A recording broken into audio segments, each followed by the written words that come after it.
2, 1, 0. Good afternoon. Welcome to the COVID-19 Joint Task Force briefing. I have some slides to start off with. Total COVID-19 cases reported to date for the pandemic, 163,467. New cases reported today, 2,259. That sets a new record for daily new cases reported since the beginning of the pandemic. The 7-day average of cases per day is now 1,246. Just 1 week ago, on December 23rd, that average was 414. The increased 7-day average of cases represents a 20.5% increase in the last 24 hours alone, and a 200% increase in average cases in Shelby County since Wednesday, December 23rd. Next slide. The 7-day average test positivity rate is now 24.5%, which is a significant increase from the 7.9% 7-day average positivity rate reported 1 week ago. Next slide. The effective reproductive number, or RT, of the virus is now 1.55. An RT greater than 1 indicates that each case is infecting more than one other person, meaning that the epidemic is growing rather than shrinking in the community. Total COVID-19 hospitalizations as of December 29th, 317, with 61 in the ICUs and 256 in acute care. That is an increase in the levels reported 2 weeks ago. Next slide. This chart shows confirmed case rates per 100,000 population in the 6 metropolitan counties in Tennessee and counties surrounding Shelby County. As you see, Shelby County, shown in blue, has the lowest case rate, although all the localities, including Shelby County, show an increase which has accelerated throughout December. Next slide. This map shows the active cases by zip code in Shelby County. Darker areas mean there are more active cases in those zip codes. Next slide. This map shows the active pediatric cases by zip code. Once again, the darker blue and purple areas show where there are more active pediatric cases in those zip codes. Next slide. Currently, there are 11,046 active cases in Shelby County, and that is more than 3 times the number of active cases reported just 1 week ago. The greatest increase in cases have been among 18 to 24-year-olds, 25 to 34-year-olds, 35 to 44-year-olds, and 45 to 54-year-olds. But the cases have increased across all age ranges, with significant increases among children and the 65 to 74 age range. There have been 2,413 fatalities over the course of the pandemic in Shelby County. Next slide. These charts show the daily number and percent of positive tests reported in the major metropolitan areas of Tennessee, including Shelby County, Knox County, Hamilton County, and Davidson County. Note the sharp upward spikes on the far right of each graph, particularly in Shelby County and Davidson County. Next slide. This graph shows vaccinations by vaccination date, with first, second, and third doses shown in differing shades of blue. In the past 7 days, 9,400 vaccinations have been given in Shelby County, many of those being third or booster doses. Only 15.3% of the Shelby County population has received a booster dose at this time. We would like to increase that rate because boosters have been shown to provide protection against the Omicron variant. Of all the cases that tested positive for COVID-19 since February 1st, 2021, 15.7% of them were identified as vaccine breakthrough cases. Next slide. As you see here, 58% of Shelby County's population has received at least one dose of vaccine, but the percent fully vaccinated, having completed the series of 2 doses or more, remains under 50% of the population. Next slide. When you compare the fully vaccinated populations of the 4 large metropolitan areas of Tennessee, Shelby County, shown here in blue, still lags behind all the rest, with Davidson County having the highest percentage of fully vaccinated people at 60.7% of the population. Next slide. This chart shows the vaccinated population of Shelby County by age. The 65 to 74 age range is the most vaccinated, with 79.1% of that population now fully vaccinated. The younger age groups lag behind, but it is encouraging to note that 24.6% of children ages 5 to 17 in Shelby County have now been fully vaccinated. Next slide. And this slide shows the progress we've made toward our goal of having 70% of the population fully vaccinated. More than 462,000 residents are now fully vaccinated, representing 49.4% of the total population. So we still have a long way to go to reach our goal. This is the end of the slides. The Omicron variant represents 61% of active sequenced cases in Shelby County. Some notes about testing. We face some limitations with testing, and the staff at the testing sites have been significantly impacted by COVID, as many other workplaces have been. Staffing issues have put a significant strain on the testing sites and at our hospitals.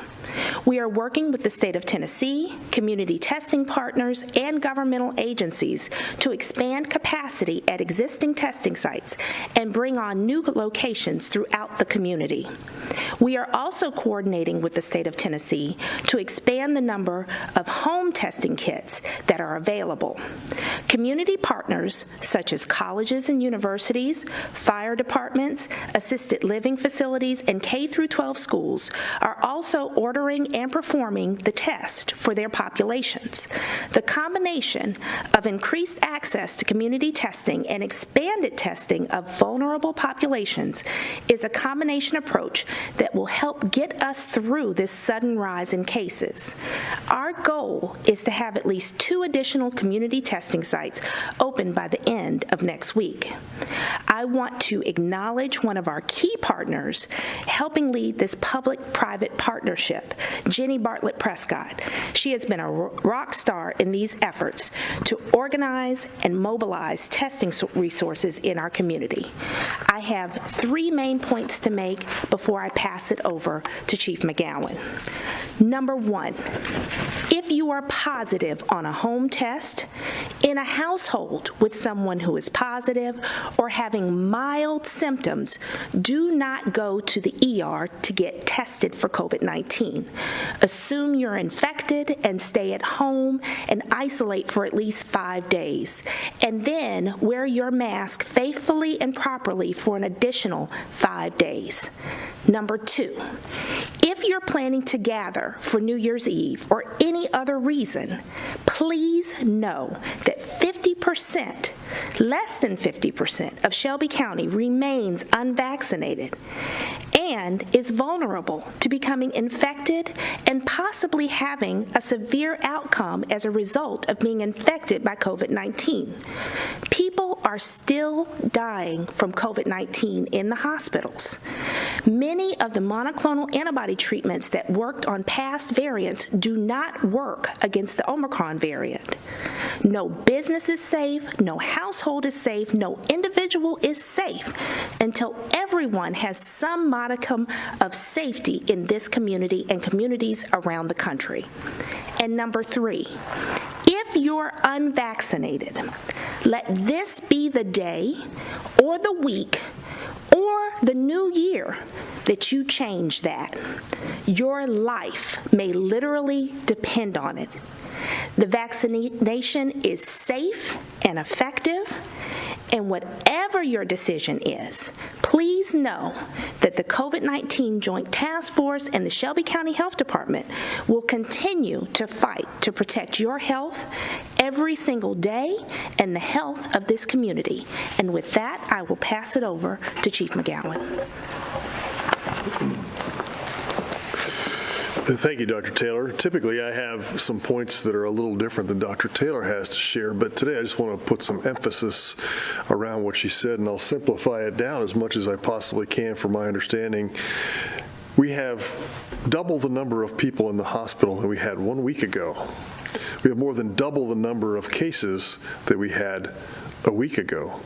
That is an incredibly huge jump, and quite frankly, we can't sustain that kind of rate of increase in our hospitals for long. We're not at the levels we were, but that kind of a jump in acute care is alarming. The testing capacity that was frustrating over the Christmas holidays has been dramatically expanded. This week we have about double the amount of testing capacity that we have in the drive-through settings and at our private clinics, and so we encourage people who are symptomatic or asymptomatic, believe they've been exposed, to go get that test. But if you believe that you have been exposed, if you believe that you are having symptoms, then you should isolate until such time as you get that definitive test back. What's alarming to me is the number of active cases. Dr. Taylor, I think you mentioned 11,000 active cases, and I want to put a point of emphasis on that. That is known cases. 11,000 known active cases. So if I want to think about Shelby County, population of about 1 million people, that means 1 in every 100 people is infected today that we know about. And Dr. Jane would tell us that there are a multiple of that number that are yet to be discovered. And so that's a huge proportion of our population. And when you think about gathering in a crowd, whether you choose on New Year's Eve to go to a private club, or if you think about gathering with a large group of people, or you choose to go down to Beale Street or some other location like that, just think about that. 1 in every 100 people, as you look around, has a confirmed case of COVID, and many others are very likely. So at this point, the regulations that have been put forth, the recommendations that have been put forth, there is only so much that we can do in the public sector to control the spread. We can give advice. But as Dr. Taylor said, this is a collective and a personal responsibility. We all know how transmissible this virus is, and that's what Dr. Taylor was mentioning. It is so transmissible that we nearly doubled the number of cases in just a week's time. We've nearly doubled the number of hospitalizations we've had at this time. And we know that it is important to prevent that transmission. There's only really 2 ways to do it: by staying away from other people who may have it, and by putting a barrier in between us and the spread of the virus, and that's by wearing a mask. And so I'm imploring you to make good choices over the next week as we weather this significant uptick.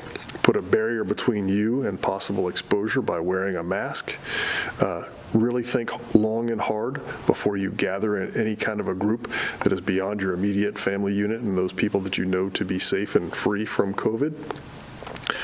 If we all do that collectively, we will be able to stem the tide of the spread of this COVID spike that we are seeing here.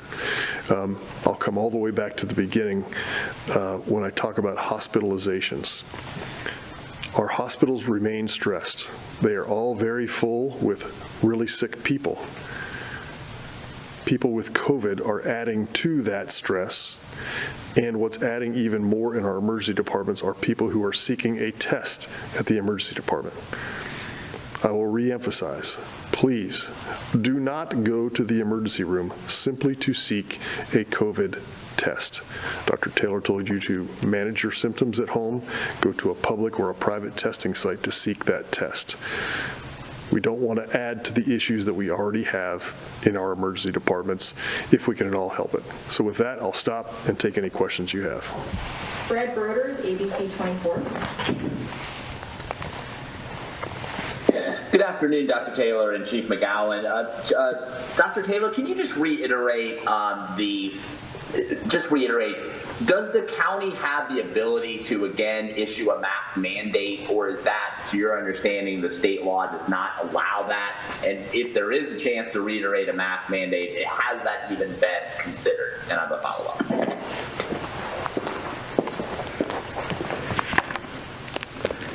Hi, Brad. At this time, the Shelby County Health Department does not have the authority to issue a mask mandate. Now, we have been in touch with the state of Tennessee and will continue to reach out to let them know what is going on down here as it relates to our exploding cases. And we will make the request to be able to do that. But at this time, we do not have the authority to do that. Thanks, Dr. Taylor. Yeah, and I guess that puts the onus, I guess, on private businesses as well. But as a follow-up, I know pediatric cases are also rising. I know you mentioned 18 to 64-year-olds. What's your message to parents ahead of school reopening? I know many local districts in Shelby County do not have mask mandates.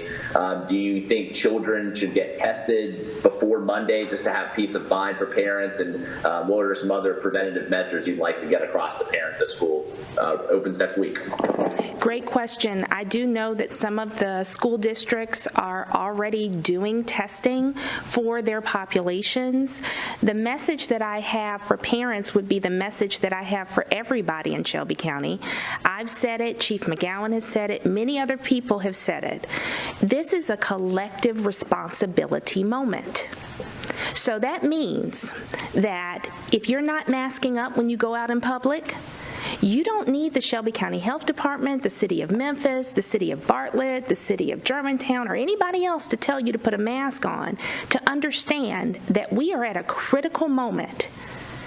And if we have a health system that collapses just because somebody doesn't want to put a mask on to at least try to slow this thing down, then we're all in this together. So that's the first thing. The second thing is, if you are eligible to be vaccinated and you haven't done so, you are putting yourself at increased risk of not only getting COVID-19, but having a severe case of it, with possible long-term side effects of having that illness. And God forbid you die from COVID-19. And then third, it is vitally important that if you know that you're sick, even if you're having mild symptoms, even if you think you don't have COVID-19, you need to stay home. You don't need to go to work. You don't need to go to school. If your children are sick, they don't need to go to school. You need to think about not only yourself and your family, but think about that neighbor that may have a child who is immunocompromised. Think about the lady down the street who's elderly and may not have had the opportunity to get her booster yet. Think about your fellow man and woman and do the right thing and do the things that we know work to at least slow the spread. Chief McGowen is right. There's only so much we can do to protect the public. Everybody knows what the right thing is to do, whether you like to do it or not. Everybody knows what the right thing is to do. Now, more than ever, this is the moment to do that. Kelly Roberts, WMC. Good afternoon. I know that this spike is something that was to be expected. Dr. Taylor, do you feel that this spike is more than what you all were expecting, or how prepared do you feel at the current moment that you had gotten things in place for what was expected, which was many more COVID-19 cases? Unfortunately, this was expected. We had been watching what the Omicron variant was doing around the world. We were seeing significant spikes. We were telling everybody who would listen that in other parts of the world, we were seeing that as opposed to the Delta variant, where science was showing that one person infected with Delta variant may infect 4 other people. In some parts of the world, one person infected with Omicron variant was infecting 10 to 15 other people. So Your question is, was it surprising? No, it's not surprising. It is frustrating to know that many of the mitigation efforts that we know work are things that we don't have in our toolbox currently to be able to at least slow this thing down. And so at this point, we really are imploring people to do the things that they know work and to protect yourselves and your families and the community the best way you know how.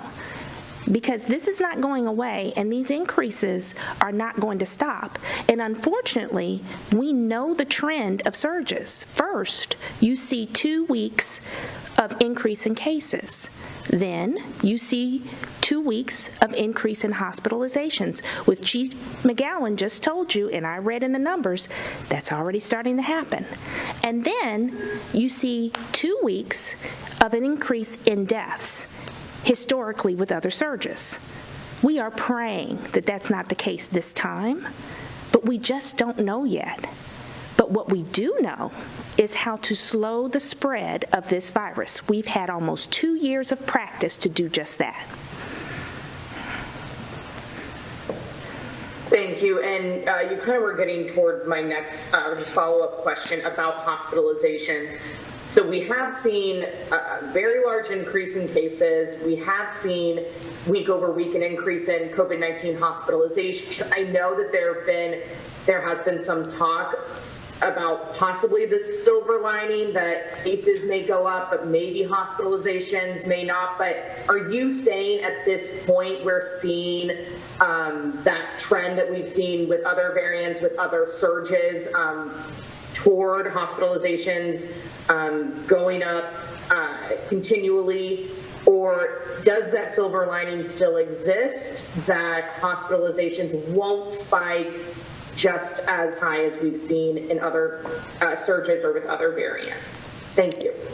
Great question. So thankfully right now, while we are seeing an increase in hospitalizations, we're not seeing the type of rise in hospitalizations that we've seen historically with other surges. But full stop, acknowledging that bit of a silver lining, but also acknowledging, like Chief McGowen shared, our emergency rooms are super stressed, and our hospitals are still short-staffed from the Delta surge that was back in August and September. So remember, if we do start to see an increase in hospitalizations that follow historic trends with surges, then we have to consider the fact that the hospitals are going to be even more strained. And I will tell you that the emergency rooms are strained right now. They're seeing record numbers of people. A lot of them are coming in for testing, and that's why our message has been clear. If you have mild symptoms, or it's just that you're going into the ER because you don't want to wait in a long line at one of the mass testing sites, you are overtaxing the emergency room unnecessarily, and that's going to bleed over into people who really do need emergent care and won't be able to get into the emergency room because there are so many people there just to get a test. Corin Kennedy, Commercial Appeal. Hi, good afternoon. Hope you all have gotten a little rest over the holiday week. My first question is about at-home tests. We're seeing a lot of people increasingly using these at-home rapid tests. Is there a mechanism for them to report positive test results to the health department, and are you seeing people do that? And I'll have a follow-up. Great question. So there is a mechanism. They can call the main number 222-MASK and self-report their cases. But what I will tell you is, with so many people out there using at-home tests, do not be surprised if it's hard to get through. We have a lot of people with positive results at home, and as you know, we try to include those numbers if they can get through and get it reported to us. But if we don't know about it, we can't report it. So whenever you see a number, whenever you hear me talk about a number, Chief McGowen talk about a number, or anybody else, just know that that number does not take into account the majority of at-home positive tests people are getting. There are a lot of people sick in our community right now at home, but we are hoping that people will do the right thing, and that if you are positive, that you will stay home for at least 5 days per CDC guidelines, that your family members will stay home because they've been exposed to you, and that you will be able to manage those symptoms at home. And if you feel the need to go get a test, you can go to one of the testing sites, with more to come online, hopefully by the end of next week. Thank you. My follow-up was also about testing. You mentioned, difficulties with staffing. Is that because of people who are sick with the virus, or because of people not being able to work around the holidays? And do you feel like you are able to ramp up testing over the next week to meet the demand that will likely rise after the holiday period? You read my mind and you answered your own question. So it's a combination of things. So of course, some people are going to be out for the holidays because some folks do like to rest during the holidays. We do have a significant number of people, particularly at the hospital and at the testing sites and at the vaccination sites, that are out because of COVID. And then you have to take into account that, especially at the healthcare professional level, there are a percentage of people who have either left the workforce completely and decided to do something else after the Delta surge, or they've decided to go to another locality where they can make more money doing the same thing. This is hard work. It is really hard work, and I will tell you that healthcare professionals are extremely tired, not because they don't want to do their jobs or because they didn't sign on for this, but because one of the hardest things to do as a healthcare professional is see somebody die from a preventable death. And when we went through the Delta surge, a lot of our healthcare professionals saw that very thing. And now they see an astronomical rise in cases again, and they're ready to meet the mission. But they're doing it with much less staff, and a lot of them are becoming ill as well. Now, many of them have mild cases because they are vaccinated and boosted, but they still have to be out of work for 5 days. And so a lot of this comes down to, for the vaccinated and boosted population, it still affects the economy. It still affects businesses. It still affects our health system, because you still should isolate and quarantine for 5 days. It still does. And so that makes it much more difficult when you have this number of cases and the potential for more people seeking emergent care to meet the demand. Jasmine McRaven, Daily Memphian. Good afternoon. Is the health department keeping track of how many of the local deaths in the past 2 weeks have been from the Omicron variant, and how many of them have been vaccinated? We are keeping track of that somewhat at this point, so we are keeping track, but it's pretty early, and so I'll be able to answer that question more fully in the coming weeks. Thank you. Michaela Watts, Commercial Appeals. Good afternoon. Happy deja vu here, everyone. I wanted to ask a couple of questions about at-home testing. Sure. We know that yesterday the FDA announced that they were going to start looking into the accuracy of at-home rapid tests at picking up the Omicron antigen. Do we know anything additional about how effective and how accurate these at-home tests are compared to previous surges? And then I'll have a follow-up. Right now, we don't know anything additional, but I'm sure that there will be more information forthcoming from the feds. For right now, we have to use what we have.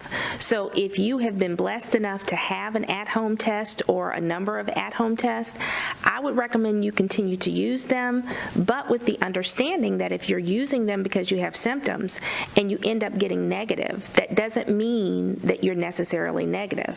If you've got symptoms of COVID, you should more than likely isolate just to keep from spreading any potential virus to other people.